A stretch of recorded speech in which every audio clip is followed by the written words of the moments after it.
The rest of the information that is on this slide shows a very interesting pattern. The first item tells us that rumors were flying through the countryside. Next, the saints offer the authentic elements of the story to the public.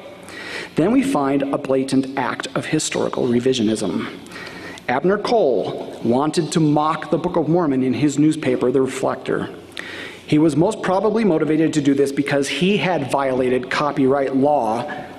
By the way, he was an ex-justice of the peace. By printing portions of the Book of Mormon in his paper, and the prophet forced him to stop his illegal activity. Cole's mockery text was called the Book of Pukei. In this production, the editor took authentic elements of the story of the Book of Mormon's origin and mixed them together with elements of speculation that had been floating around the community. This is important to understand. He is using authentic elements in that book of Pukei, and he's mixing them together with the rumors, and something's going to happen.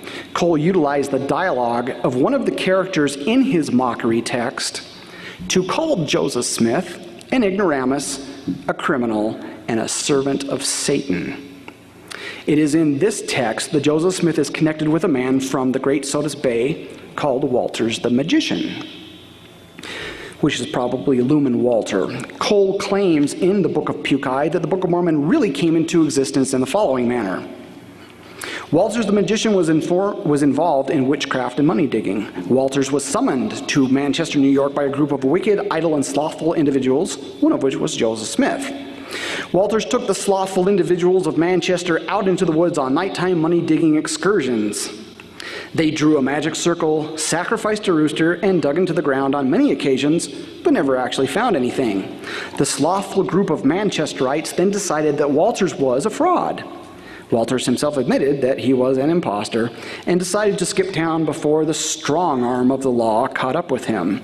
Remember that Cole is an ex-justice of the peace, and so he is talking through this document. The strong arm of the law is going to catch up with you imposters. At this point, the mantle of Walters the Magician falls upon Joseph Smith, and the rest of the Manchester rabble rallied around him. And then we have the spirit of the money diggers, who is identified implicitly with Satan in the text, who appears to Joseph and reveals the Golden Bible idea to him. This is what we're hearing from Abner Cole in the Book of Pukei. If we look again at the chronological data on this slide, we can see a very informative pattern. A few months after Abner Cole published his book, he lamented that the published attempts to explain the origin of the Book of Mormon were thus far unsatisfactory and uncertain.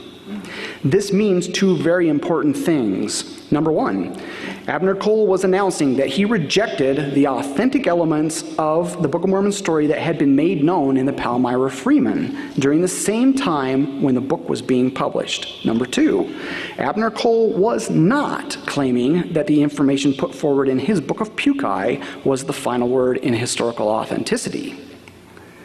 But that acknowledgement did not last long. In the next item on the slide, we see that shortly thereafter, Cole reprinted the speculatory information on Walters the Magician, but this time he left out all of the authentic elements of the story that had been included in his previous work. He proclaimed this time around that there was little doubt in the minds of some Palmyra residents that this version of events was the real deal. Shortly thereafter, there was yet another transformation of the magic theory. In March of 1831, it was being proclaimed in the press that there was no doubt about Cole's purported connection between Joseph Smith and Walters the Magician. So, we can see that between June 1829 and March 1831, the progression among outsiders was from uncertain speculation to absolute certainty. There was only one thing wrong with the Walters the Magician scenario being advocated by Abner Cole. It was the exact opposite of historical reality as reported by eyewitnesses. Eymer Harris, the brother of Martin Harris, said that he had personal knowledge of the fact that some people in Palmyra had hired an astrologer to find the plates of the Book of Mormon. Lucy Mack Smith recalled that a group of 10 or 12 men sent for a conjurer to come and divine by magic art the place where the record was deposited.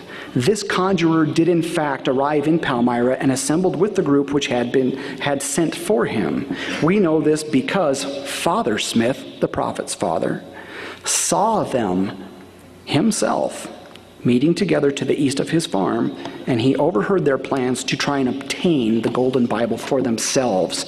The prophet's sister Catherine remembered that when her father heard about the conjurer, an effort was made to go and warn Joseph Smith about this man and the plan that was being used against him. Joseph Knight Sr. verifies that a great rodsman went to the Smith home in Manchester and attempted to locate the hiding place of the golden plates through the use of divining rods. And Brigham Young reported that this fortune teller was named Walters. President Young related that this man angrily pointed out Joseph Smith among a crowd of people and with considerable profanity identified Joseph as the one person who could obtain the treasure that was hidden in the hill, but he acknowledged that he himself was not able to obtain it. Walters the magician was not the friend of Joseph Smith. He was his adversary. The eyewitnesses never connect these two individuals in any type of complicity.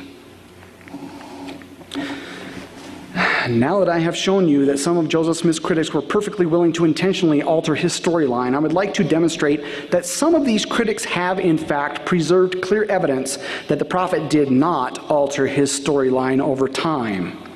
I have taken a careful look at the accounts of Mormonism's detractors who claim that they heard Joseph Smith and his close associates tell the Book of Mormon story between 1827 and 1830. Once a person understands the full Book of Mormon account that was being repeated by the early saints, then it is not difficult to pick up the pieces of that pattern as they are scattered throughout the narratives of the critics. Let me read to you just the pattern that is present in one single source for the year 1827. The source is Willard Chase. These are the elements he says he heard from Joseph Smith Sr. and Joseph Smith Jr. in 1827.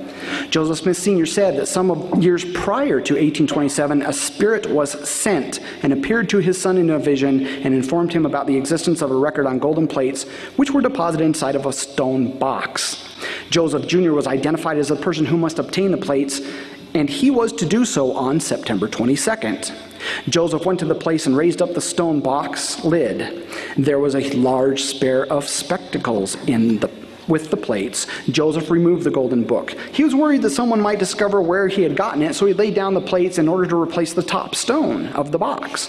The book vanished and reappeared inside the box. Joseph attempted to get the box again, but he was struck several times. A man, who was the spirit of the prophet who wrote the book, appeared and told Joseph that he had not been obedient. Joseph was told to come to the same spot 1 year later and bring his older brother, but the end of the year, however, Joseph's older brother died. Joseph went 1 year later and was directed by the Spirit to return after another year. Joseph went to Harmony, Pennsylvania, and he eloped with Emma Hale. In the forepart of September 1827, Joseph Jr. told Willard Chase himself that he expected that he would soon take possession of the gold book, and he asked Chase to make him a chest with a lock on it, stating that he had been commanded to keep the book concealed from the eyes of all others but himself.